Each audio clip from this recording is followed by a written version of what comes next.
pen? I do have a pen. I have a pen. Thank you. Where are my...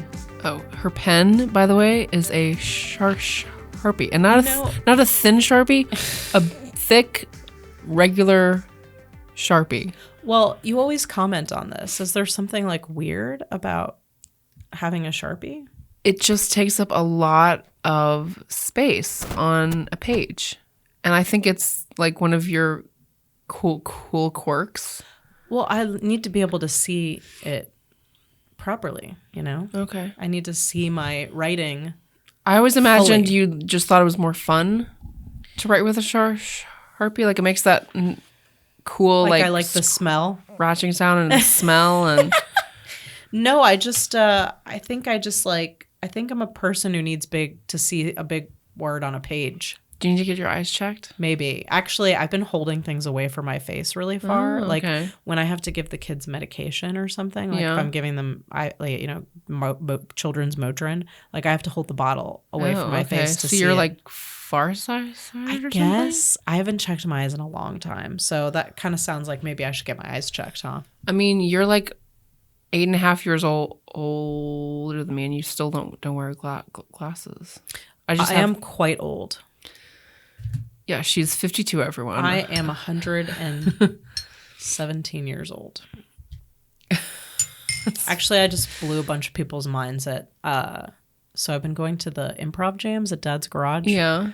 And, of course, it's funny when you're in a new environment with new people because they don't know anything about you. Right. So, like, it's like everything I say about myself is like this brand new... shocking piece of information. It's like, where do you work? Oh, I teach, and this is what I do. And they're like, oh my God, wow. And then it's like, I was talking about, like someone was telling me about the teacher of the improv class that they're in. And I'm like, oh yeah, I know that person. We went to college together. And he's like, can I ask you a question? And I was like, yeah. And he's like, if you guys went to college together, like, how old are you? Oh my God. I was like, I'm fucking old, dude. Like, I am old. What did you tell him? I told them all I was almost 40 and their minds were fucking blown. Yeah. And they were like, what? And I was like, yeah, I am past my bedtime right now. Like I should probably be, Yeah, you look like you could be like 28, 29. Really? I don't know if I could pass for that. I mean, I feel like I could comfortably pass for my 30s, but 20s? I don't know. You don't have any wrinkles. Oh, thank your you. hair, you don't have any gray hairs. That's true. My mom had good looking skin. I mean, she still does. Yeah. My mom's always had good skin, so I think I lucked out on that. And you have a really youthful vibe. Thank you. You don't seem like you're in your late 30s. Like I'm almost 40. I know, but I'm gonna be 40 next month. Oh, I know. You seem sad about that. It's like why did I seem sad in that moment? That's so weird. Is it because you're worried that I'm closer to death now? Yes. Well, when I met you, you were 34, I think. 6 years ago then, I guess. You were 33 because I think I was 33, yeah. Crazy. I know. You were in your 20s. I was in my 20s. Now I'm like 31. 25? Yeah, I was 25. It's been a long time. I know. Now we're just old ladies. Old ladies. I am fine. Like, I am fine. I told my sister, because my sister's planning some kind of birthday brunch for me. And she was talking to me about, like, how do you want to decorate it and stuff? And she's like, what? And she was making jokes about those, like, over-the-hill balloons. And I was like, listen, I don't want to see any tombstones. I don't want to see any black balloons. Like, this is not a funeral procession. If I see any of that shit, I am walking out the door. Because, because I'm like, I'm fine with being 40. Like, I'm not upset about it. Like, there are things I don't like. Like, I can definitely feel like my body's a little creakier than I would like, but I probably could take better care of myself and, like, get more sleep at night, and that would probably solve a lot of my problems. But, like, I feel good about where I am in my life and where I am with myself. And I feel like I'm more comfortable with myself than I've probably ever been. Yeah. Like, I'm not perfect. Like, I still have, like, anxieties about things, and I worry about what people think of me. And, like, I'm not complete. Like, I'm not totally comfortable with my own body or whatever, and all that stuff that you constantly wrestle with your whole life. But I'm not upset. Like I remember when I was like, I wasn't even 30. I was like 28 or whatever, 28 or 29.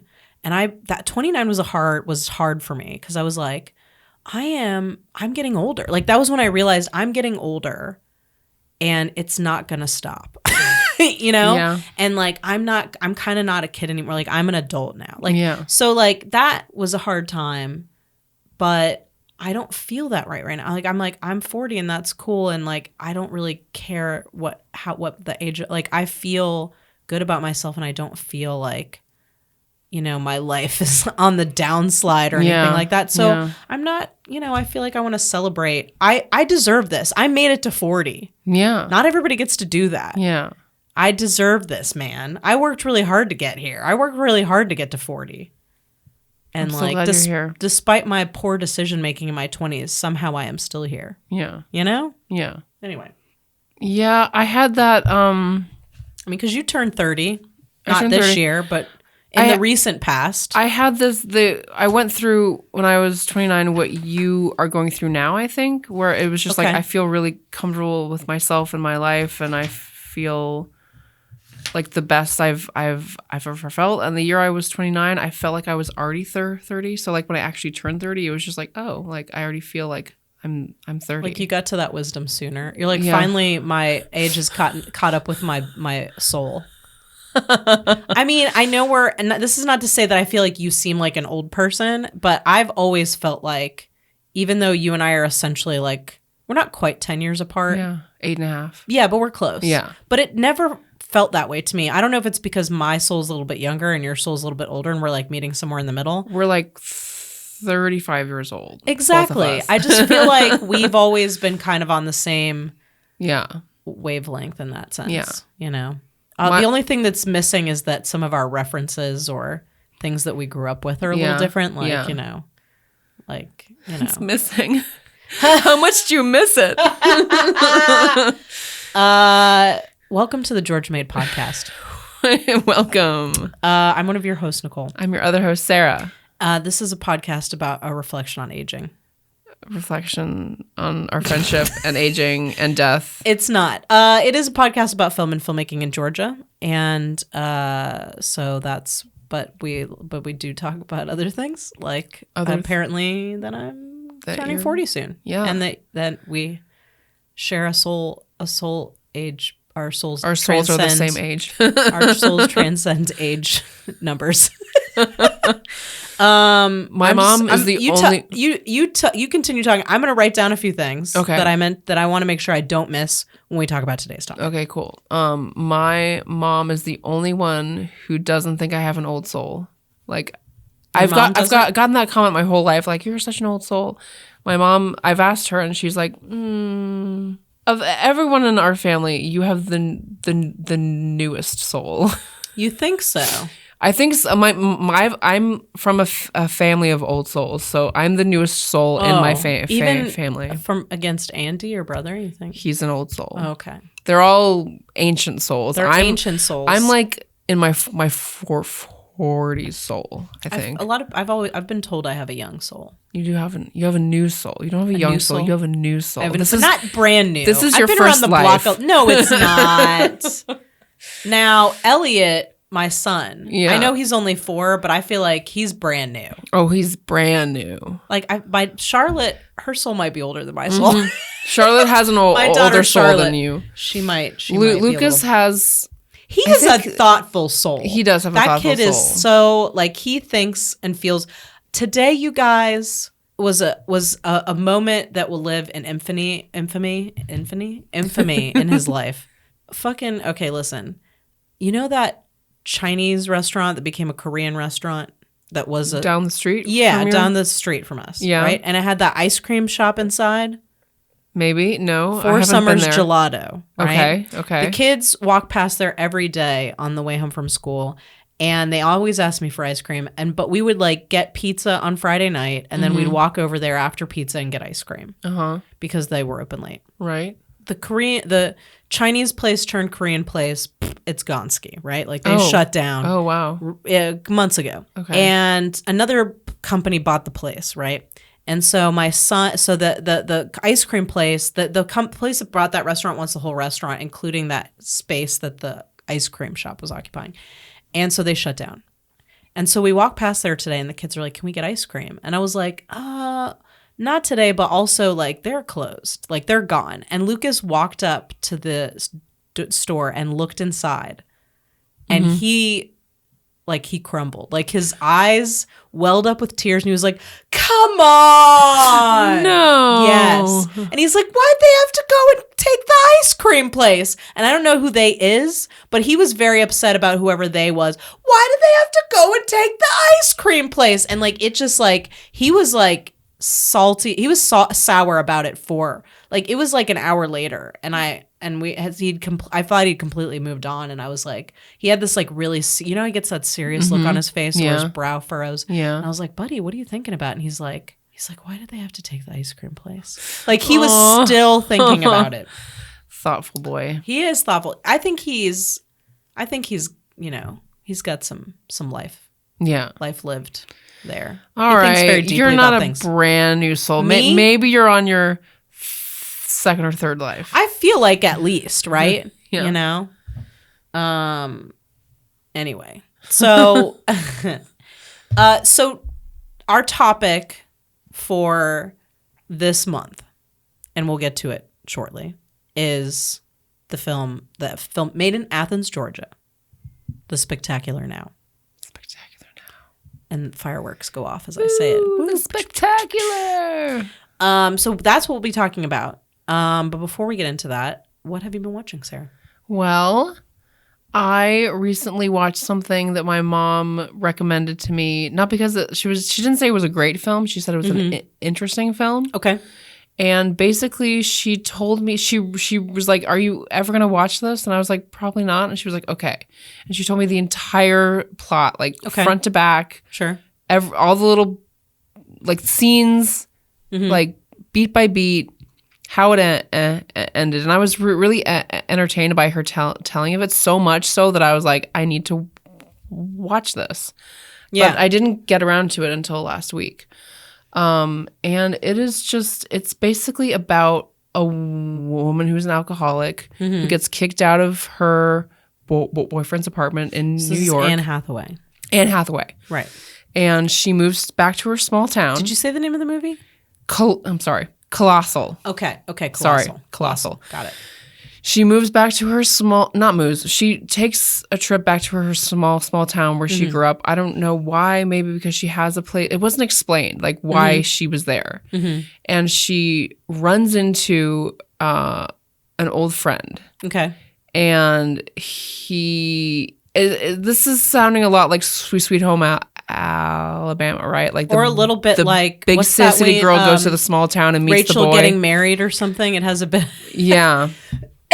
Which she was also in. Right. Is it Jason Sudeikis? Jason Sudeikis, yes. Friend? Okay. So it seems like he had always had a crush on her or something. And she, like, it seems like it's starting to go to like a rom-com place.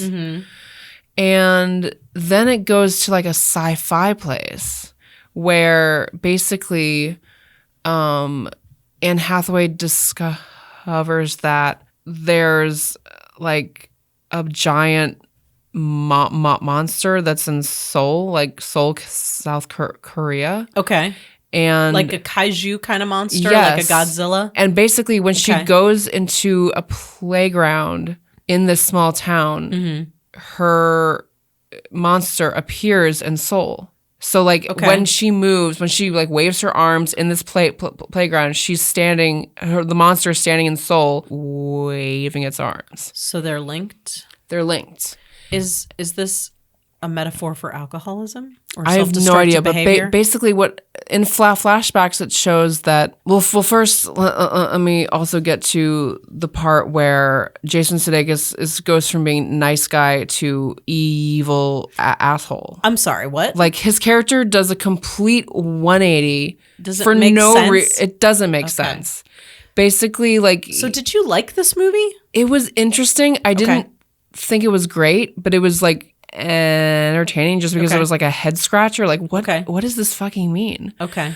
And see, I'm doing what my mom did, like going like, because it's so convoluted. Like it's just. Yeah. So, okay. So would you recommend it to a friend or an enemy? Both. I think everyone should get high or drunk or do something that makes you feel weird and watch it and laugh and laugh at it's like a drama. Sci-fi. It's like a sci-fi drama. Does it have drama? No com. A little bit of com. So it's like rom-com, drama, sci-fi. That's a lot of genres to shoehorn in there. Yeah. And a kaiju film, obviously. Yeah, and it has Jason Sudeikis and Anne Hathaway. Like, do they have chemistry? No. Oh, okay. Well, no. But also he has a monster who appears when he's in the playground. He's a robot. So she's like a Godzilla type monster and he's like a robot. Okay. And it turns out that these creatures were formed in this playground when he picked on her as a kid and like crushed one of her science or school projects. He like stomped on it. Okay. And her project was like a diorama of soul. So it is supposed to be like they're like a shared trauma, I guess. But like I'm trying to put some logic on this. It makes no sense. Okay. And then like the old boyfriend shows up and tries to like win her back. Okay. And like it ends basically where like he's like, every day that you're here, I will go to Seoul and kill people, basically, because like if you the robot, so Jason Sudeikis the robot will go to Seoul and crush people. When he won't go to Seoul, he'll go to the playground. The robot will appear and the robot will crush people as he walks. Okay, was she like a monster? Was she a Godzilla this whole time, or only when she's in the playground? With only when she's in the playground. I gotta say, this movie does not sound great. It's not great. It's very not great. Okay. And it ends with her killing him. Well, it seems like he was asking for it. Yes, but I'm like, how did it go from being like this rom-commy type kills him like as the monster? As the monster. So okay, that's at least satisfying. No, this is how it happens. So he's in Seoul. Okay. As the monster. So he's on the playground. The robot is in Seoul. She goes to Seoul. And kills the robot. And basically appears in the small town as the monster, picks up Jason Sudeikis in the playground. The robot in Seoul is like hoisted into the air. Mm-hmm.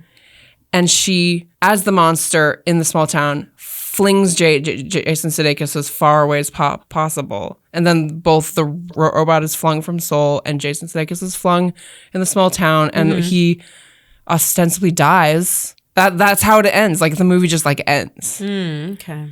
I'm going to say they probably leave this one off their resumes respectively. Don't you Yes. think? Yeah, maybe like this is one that you just kind of shelve. Yes. And you say, you know what? When I read the script, it seemed interesting. But in retrospect, this was not a good idea. No. Yeah. And the alcoholism seemed to make no sense. I'm probably not going to check this out. Yeah, please don't. Actually, I rescind my recommendation. I mean, like it was... Listeners, if you've seen Colossal. If you've seen Colossal, tweet us or message, send us a message.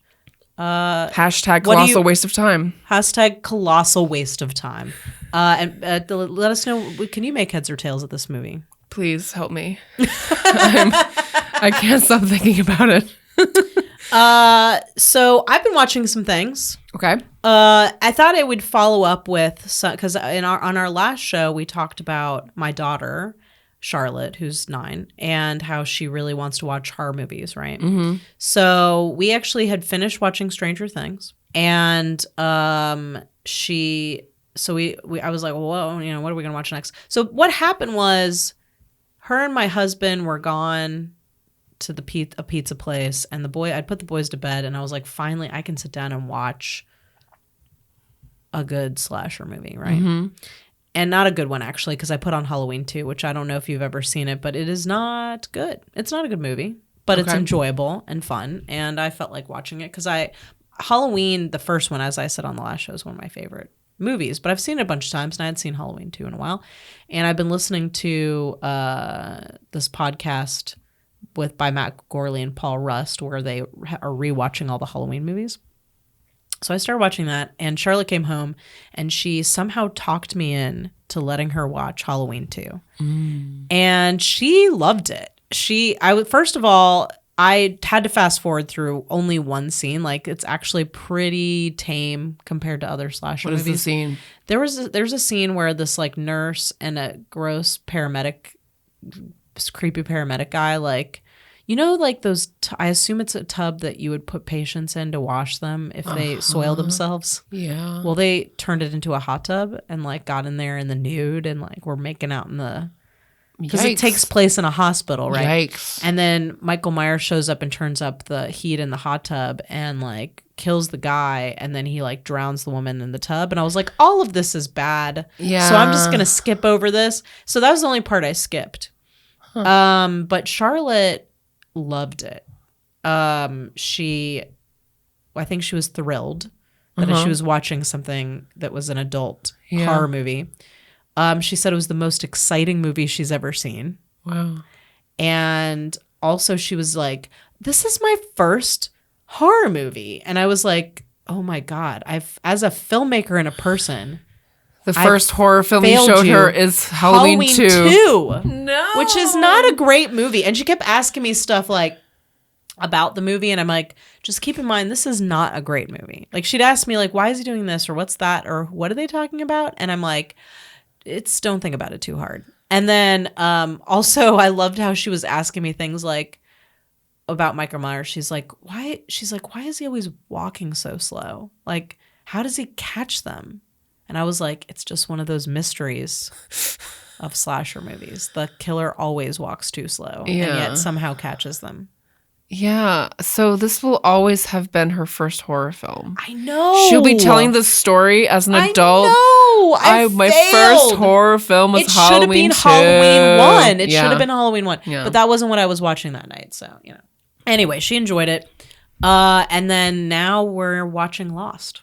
The TV show Lost. Have you ever seen it? No, I haven't. Oh, fuck. Well, we wouldn't have time to watch it together anyways. Yeah. But that was one of my favorite shows. It's really funny how savvy she is, because like the pilot, I forgot how handheld they use all these, like a lot of shaky handheld shots in the pilot episode. And Charlotte was like, she's like, why is the camera shaking so much? She's like, God, like, can't they like keep it still for a second? And I was like, well, you know, it's a stylistic choice, and I think it's supposed to make everything feel kind of chaotic and like, you know, like kind of scary. And she's like, well, I'm not scared. I'm just having trouble seeing what's going on.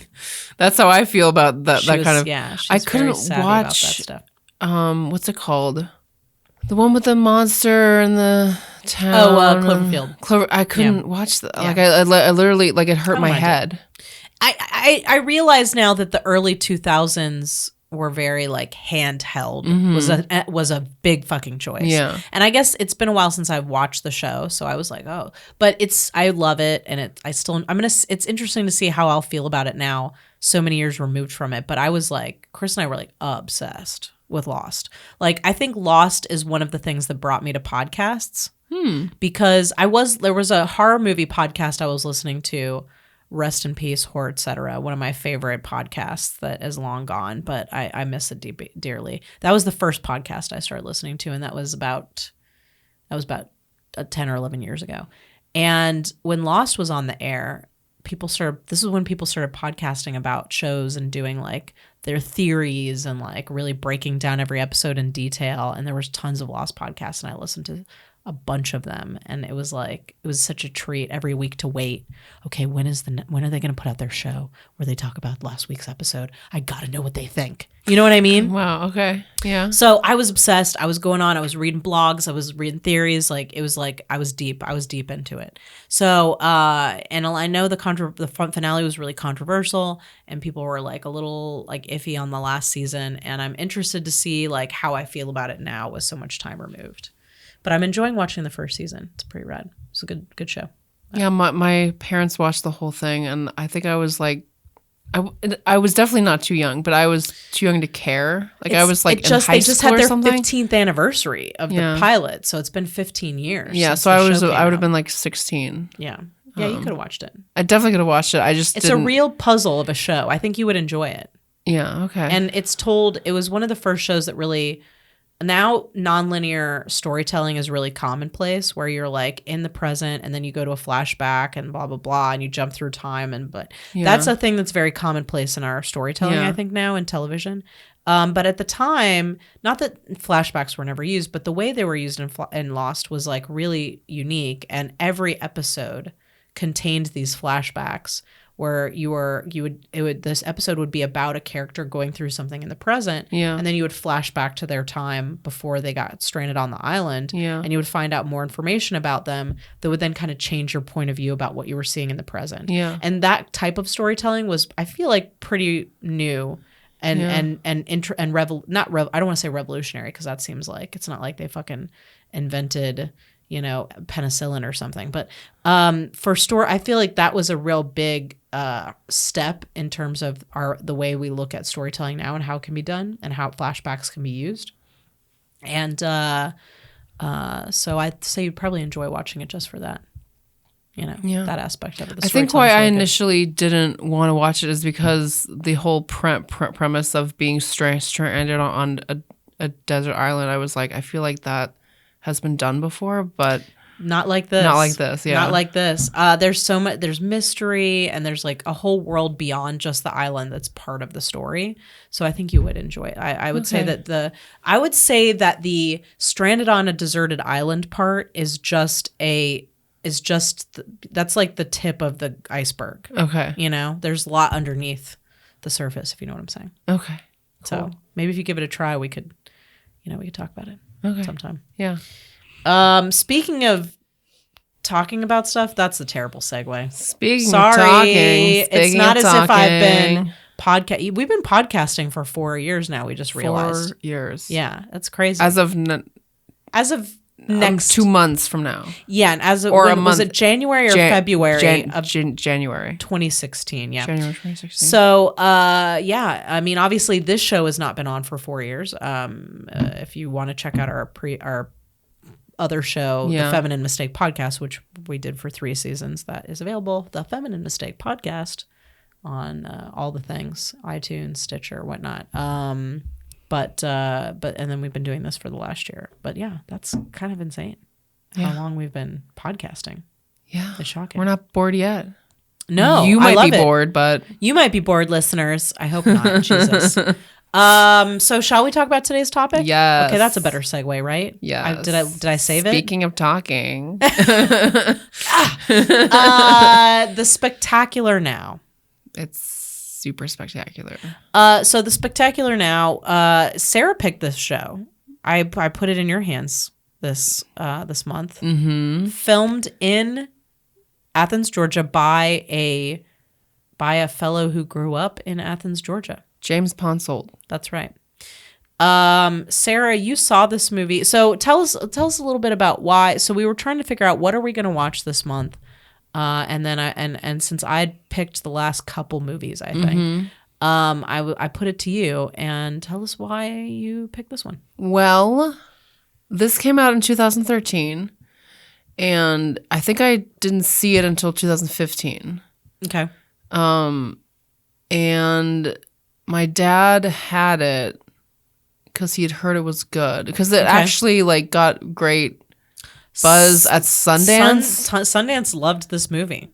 Yeah. Yeah. So I thoroughly enjoyed it the first time I saw it. So 2015 would have been, I would have been 27. Okay. I don't know why. So we had already known each other by then. Yes, for like 2 years. Yeah. And I had only had bad relationships, I guess, or like guys who were not nice, yeah.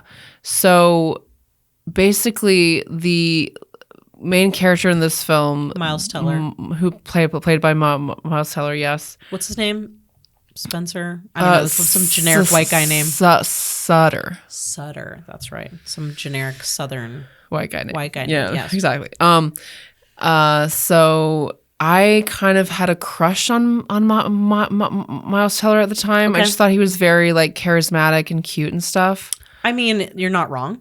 And so a combination of having a really bad ex, thinking that Miles Teller was cute, being in my 20s, also not knowing what a manic pixie dream girl was. Yeah, I want to talk about that. Let's put a pin in that because I feel like we really need to get into that topic at some point. And just being that girl, like I was that girl who just in relationships was just like very deferred to the person and didn't ask for what I wanted. Shailene Woodley, her character. Amy. Okay. Oh, I can't believe I remembered that. Jesus, I didn't even write that down. Yeah. So basically, all those things combined to make this an enjoyable experience for me the first time I saw it. So much so that I posted about it on Instagram for one of my 100 happy days. So you liked this? You were like, "This movie's great." Yes. Yes, and I love rom-coms and rom-drams. Yeah, what did you call? You called this? I call this a rom-dram. A rom-dram. I think that's an excellent way to describe the genre of this movie. Because it's not a rom-com for sure. Yeah. Yeah. Okay. So you picked. You had good memories of this, and you knew you would hate it. I knew you would hate it. Now, Sarah, you were not wrong. I didn't pick it because you would hate it. I picked it because I thought it would be interesting to hear your perspective on it. Look, there's a lot to like here. The writing is not one of those things, but there is a lot to like here. So I will try again. I will, I will credit the movie at the things that. I mean, all the shots were in focus. All the shots were in focus. No, I'm just kidding. There's more to it than that.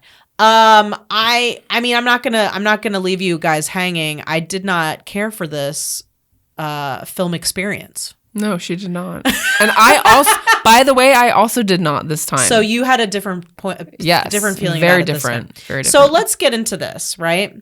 Well, I think I definitely do want to talk about the filmmaker. Maybe we can get to that eventually. But so this film was made in Athens, Georgia.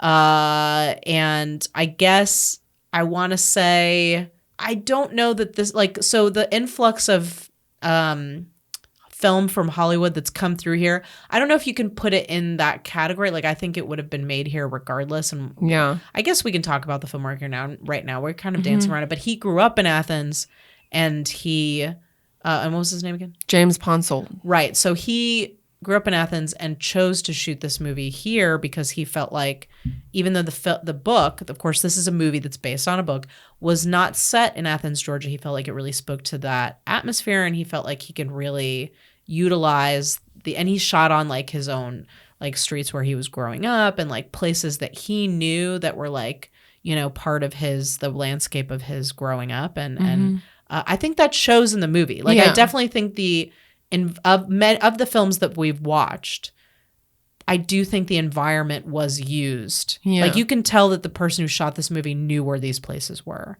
Yeah. And and that's kind of a weird thing to say, but I'm thinking specifically of the party at the creek, which I feel like those where you're at it's a creek basically. Yeah. It is what it is. It's in the woods. There's have I ever been to a party at a creek? No. But I've never, no. I mean, I've been to parties in a field. Okay. I can't say I've ever been to a creek party. Okay. I haven't been invited to a creek party, but I've definitely been to a field party. I've never been in high school. I was not invited to parties. Oh, because I was like a goody two shoes. No one wanted to do drugs with me. I mean, you can go to a party and not do drugs. I mean, I did drugs for sure. Yeah, but I mean, I was weird. I was well weird. Liked, but I was also like goody. I would say of my group, I was more on the responsible end, but I was definitely drinking underage for sure. Mm-hmm. I think most of my field parties came in college, though, I would say. Okay. But okay, anyway, back to this creek. So, but it is, I feel like that's a really common looking landscape in Georgia, which is you've got the creek and like that sort of water, like that sort of like creek type waterfall in the background. It's not like a full on waterfall, but it's like, anyway, it looks like Lullwater Park. I don't think that was Lullwater Park, but it did look a bit like Lullwater Park because I've seen a location that looks similar to that. So is that, and then like the Wuxtree was, which is a very, at least to us who live here in Georgia, like a well-known record store that's been around for a long time. My best friend and I in high school used to road trip to Athens because, of course, Athens is like an hour. Yeah. Is it? Only it's an hour. Wow, it felt a lot longer in high school. Anyway, it's a way. I think from where I lived in Marietta was maybe more like an hour and a half, maybe 2 hours to get to Athens. I know from it was longer than an hour from for sure. My house. It's an hour and a half from my house right now. Okay. So I'm going to say it was more like closer to an hour and a half, 2 hours from where I lived. But anyway, we'd road trip up there on the weekend just to go to the Wuxtree to get like Tori Amos bootlegs. Whoa. This was the 90s, of course. So whoa. There's a Wuxtree in Decatur as well. Oh, okay. And then there's Wax and Facts, which is in Little 5 Points and Capitol Records. Anyway, these were the places where you'd go and get. These were the few places that were still selling vinyl and were selling all bootlegs and all that kind of stuff that you wanted. So I feel like the filmmaker had a lot of attention to the environment, which made some really the shot. It's beautifully shot. Yeah. So that's one thing I can definitely say about it. That's good, right? Yeah. Anyway, I think I got off topic with the filmmaker, but he was actually at an event we went to. Mm-hmm. Sundance had like a film, like it was like a 1-day workshop about short film and Sundance. How to get into Sundance. Yeah, basically. Yeah. And he was there as their guest speaker. Mm-hmm. And you actually met. So I met him. Yeah. So tell us a little bit about that, because I think your memory is a lot better about that particular part of the event than me.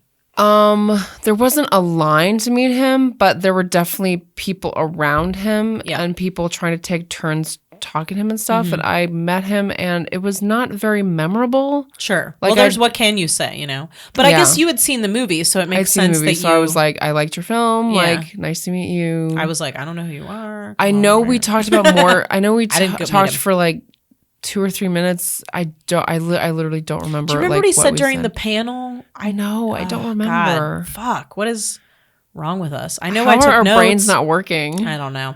I do remember him talking a bit about like indie distribution and stuff like that. I don't know. He talk about a different film though. I feel like he talked about a different film and didn't talk about The Spectacular Now. But I just happen to know. I'm just making shit up at this point. Yeah, basically, we're the worst. We are the worst. In fact, I did not remember that he was the guest. I'll be honest. And I know you did, but I did not remember it until Julie mentioned it to me. Julie Jones-Ivy. She was also there. Yeah, she was there, and she was like, I was telling her that we were going to do this movie, and she's like, hello, we actually listened to him speak for like 45 minutes. I was like, did we? So I should have gone back and checked my notes, but I mean, he made it was like very important to him to shoot the film here. Yeah. In Georgia, which I think a lot of times Atlanta substitutes for some other place. Yeah. And in this case, it was like, this was small town. It was a small town in Georgia. It felt like it felt like Athens. And so I appreciate that as a person who lives here, that it was like, that was part of the vibe of the movie, was the place, I think the acting was, all the actors were great. Yeah. Great cast. Yeah. Miles Teller, I'll say that. So again, my gripe is honestly with the writing, and we'll get into that. Yeah. The acting was great. I think that, so I guess maybe we could talk about what the film's about briefly. Yeah. Do you want to give us a little rundown? I'll give you what was said about it. Okay. Is this like a synopsis? Yes. Okay. On Google.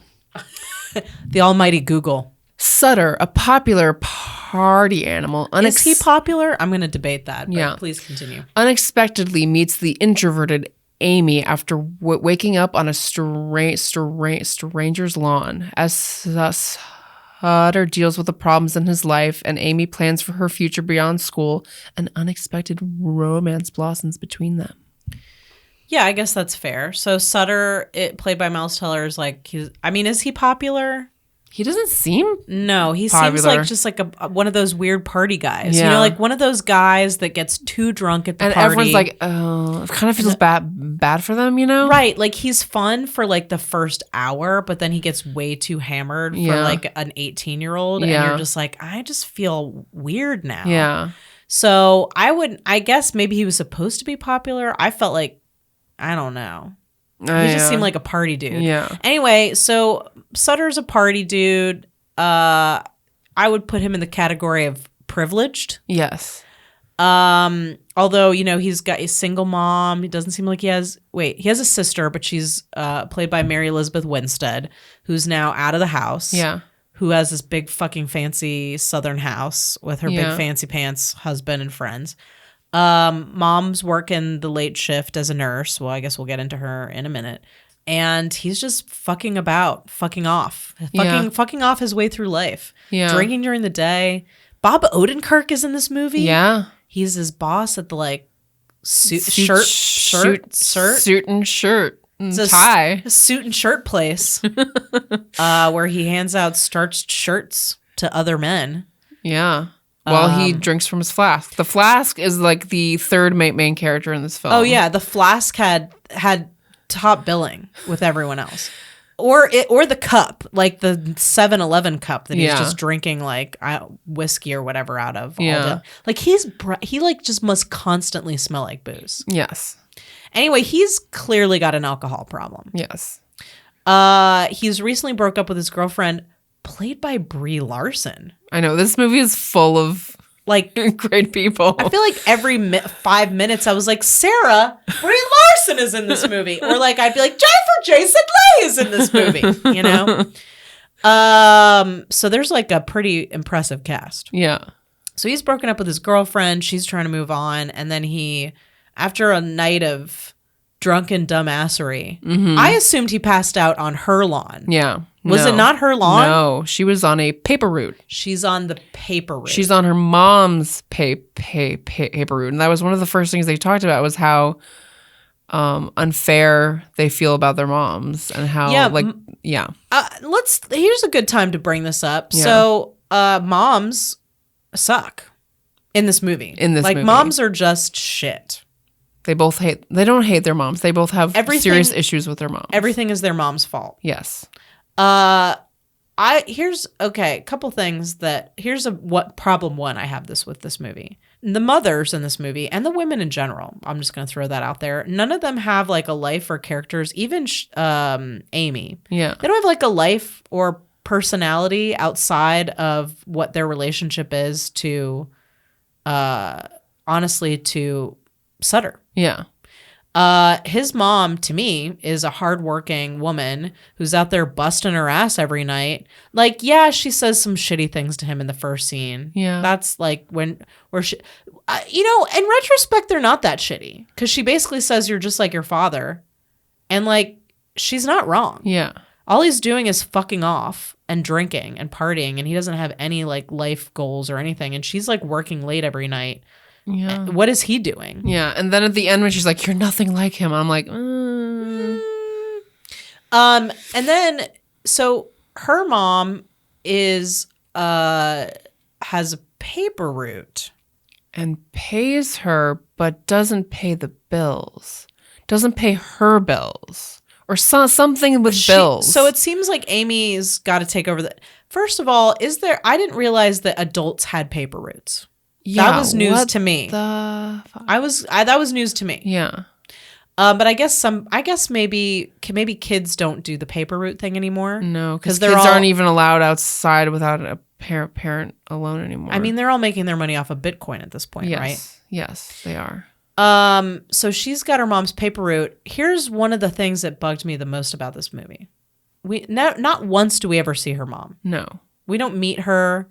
It doesn't matter. Nothing about her mom matters. Yeah. And it's like, not even like, she can't even poke her head in. Yeah. At her room at some, like nothing. Like, why don't we ever see her mother? It's like, anyway. I don't know if those scenes ended up on the cutting room floor, but that bothered me. Yeah. So both of their moms are fucking worthless, apparently. And their dads are not there. Mm-mm. But the dads are looked upon favorably, despite not being present in the children's lives at all. Now, her dad, it's not... Well, he was an addict, right? Mm-hmm. He died as an addict. And... the other guy's dad we'll talk about, but he's also an addict. He's an alcoholic. Yeah. And a shifty layabout. Yes. Shifty layabout. Just a good times chuckle up guy that doesn't do anything but other than, whatever he wants. I don't even know if he has a job, frankly. Yeah, no. Played by Kyle Chandler. I don't know who that is, but... Another fantastic actor. What has he been in? Friday Night Lights. He was in. I remember him from Super 8, which is a great movie by J.J. Abrams that I love. Yeah. But Friday Night Lights, I think, is the big thing. He's been in a lot of other stuff. I think he's in. Oh, he was in that movie, the space movie with Ryan Gosling. Interstellar. No. Remember the one you watched? That Tyner was a spaceman. No, I'm just kidding. First Man. Spaceman. First Man. Yeah, about the walk on the moon. Yeah, he was one of the guys in that scene saying like, "Oh, go home, Claire Foy," and she's like, "Go home, Claire Foy." Yeah, and she's like, "No," like that scene. Okay, he's the science guy. Like one of the big science guys. He's in that movie. Okay, you didn't recognize him? No. Okay. He had longer hair in this movie. Okay. He had more of a Key West kind of look. Yeah. Again, I just want to say off the bat, everyone in this movie, fantastic actor. They're great. They're all great. Yep. My gripe is not with the acting. And in fact, I would say this about Miles Teller. His character is, with that, Miles Teller, I wouldn't say he's like super charismatic, but he's likable and charismatic enough that the character Sutter, I think otherwise would have been insufferable. Yeah. Without his likability. Yes. Like he seems like he's a doofy, mediocre white man. Yeah. And I think that in a different person's hands, it would have been unwatchable. Yeah. So credit to him on that. I thought for a second that maybe you were dead. I don't think I'm dead. Where the hell am I? You're in the middle of a yard. Do you know who lives here? No. Jesus, I must have fallen asleep. Here, let me help you up. Where the hell's my car? I don't know. Do you live around here, Sutter? How do you know my name? You go to the same school. You wouldn't know who I am. I know you.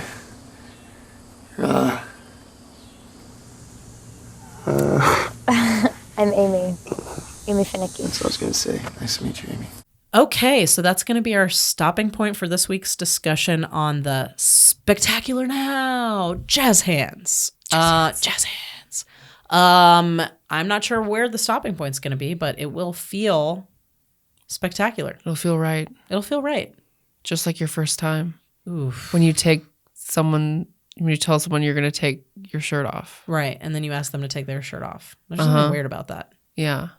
So Sarah, you've uncovered an irate book review or a reviewer's review of this book, The Spectacular Now, right? Is this like a user review? On Google Books. On Google Books. Okay. I'm anxious to hear it. I can't even begin to put in words this book. It threw me for a loop. I don't even know the right words to respond with to what I've just been through. I know I say it time I agree so and far. time again, but this book was not what I expected. Mm-hmm. I've been obsessing over this book's movie trailer because it looks like simply a romantic movie with its ups and downs, but it's not reality. I think a lot of this book is about that, what really happens in this world. Mm-hmm. This wasn't a love story at all. The trailer made me think that and want it so much that it took me so long to realize this book isn't what I bargained for. How deep do you think this person got into this book? Now that I've calmed, not romantic. Now that I've calmed slightly, and I mean now that I've calmed slightly, this book ruined this person's life. And I mean slightly down, I realize that this book may not have been what I bargained for, but that may not necessarily be a bad thing. Okay. I still have mixed emotions and can't seem to process the story. Jeez, man. Maybe this person, this person was deeply affected by this book. Is this person 15? Probably. I think you have to ask yourself, is this person 15? Probably. I still have mixed emotions and can't seem to process the story, but maybe I will tomorrow or in a week or in I don't know how long. I don't know. This person is definitely 15 years old, possibly 13. I'm just this big, one confused, jumbled mess that doesn't know what to do. A lot of people talk about how it was weird getting into the mind of an 18-year-old boy, and I guess it is weird. I just never thought of it that way because I felt I could find him in my high school. I don't think anyone was as... so this is a high school person, clearly. I don't think anyone was as extreme as him, but I can just imagine him as an everyday normal kid too. Even Amy, well, of course Amy, who was not at all who I expected. I could imagine her in my class. I actually imagined her as me. I could see myself be swayed by a guy like this who's actually a good guy with good intentions, but he's so ... I could see... No. He's so ellipses, of course, so yeah.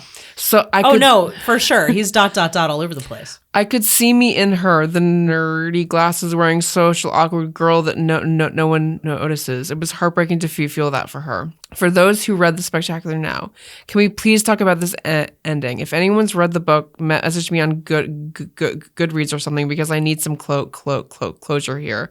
I have the sense of dread after reading it. Maybe that's the point. I heard the movie has an ending. I've got to watch it before I go crazy. Overall, I was expecting more romance than the actual reality of what life can hold for you and how you see yourself in that world. Slaughter was the main subject, and I like that about the book. It was more intense than I expected too.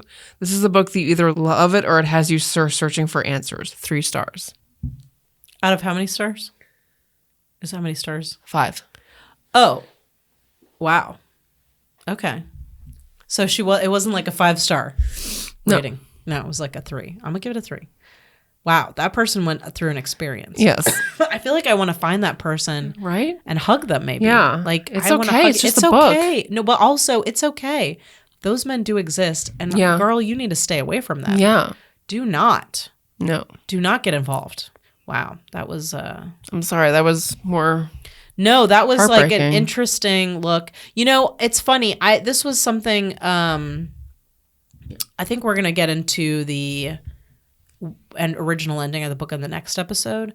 But one thing I forgot to mention that I read about the book was that there was stuff in the book that didn't make it in the movie. Like apparently she was also drinking. Like we see her drinking in the movie, but she like gets like drunk in the book. Where like at one point she's at a party and she slaps his ex-girlfriend in the face drunkenly. You. Yeah. So I have to wonder how, like, it seemed like there were no consequences for anything in this movie. So maybe it would have been better to see something like that where you're just like, oh, wow. Like maybe then I would have felt more like he should not, I already felt like he shouldn't be with her, but I don't know. Anyway, so I wonder if she was like, that's part of what she's talking about there was like this sweet innocent girl who like descends into is corrupted by this guy. But girl, I mean, she probably read that book a while ago. So wherever she is now, I hope she stayed away from men like this. Yeah, for sure. I hope this book was a cautionary tale. Yes. Thank you for listening to this podcast. Did you have a strong emotional reaction? Let us know. You can find us on social media. We're on Facebook and Instagram at Georgia Made Podcast, and we're on Twitter at Georgia Made Pod. This podcast is produced by Critical Crop Top. We also make sketches, videos, films, other podcasts, live comedy shows. You can find out more about that stuff by following us on Facebook, Twitter, and Instagram at Critical Crop Top. It's like a crop top for your funnies. Sure. Sure. You don't believe that. Sure. You Sure. don't. New tagline? New tagline? It took us like so long to think of our first tagline. Yeah, which we don't use anymore. No. It's like we definitely need a new tagline. Yeah. It's been a while since we've watched Barry. Do you think we've got time for an episode of Barry? I think I could. I think we earned it. We did. I think we earned it because there's something. I feel like if there's anything spectacular, it's Barry, Bill Hader. I know. He's like, why is he hot all of a sudden? Yeah, I don't know. It's why? It's a thing. It is a thing, and I want to go. I think I'd like. Oh God, he's also a fucked up dude though. He's a fucked up we can't get away from it. Can't get away from it. We can't get, but at least he's a grown ass man. Yeah, maybe. And it's satire, right? Yeah, it's satire, so it's okay. And he's not real. He's not real. Well, neither is Sutter. But Sutter could be real. You don't think Barry could be real? No, I guess not. It's a little more, heightened. More of a stretch. Yeah, I guess you're right. So we can just like Dexter. It's like I guess he could be real, but it's like so we can still feel like we don't have to hand in our feminist card. No, that's fine. Bill Hader is not. We don't know him personally. I'm sure he's. I hear he's good. I mean, no, like. Man science.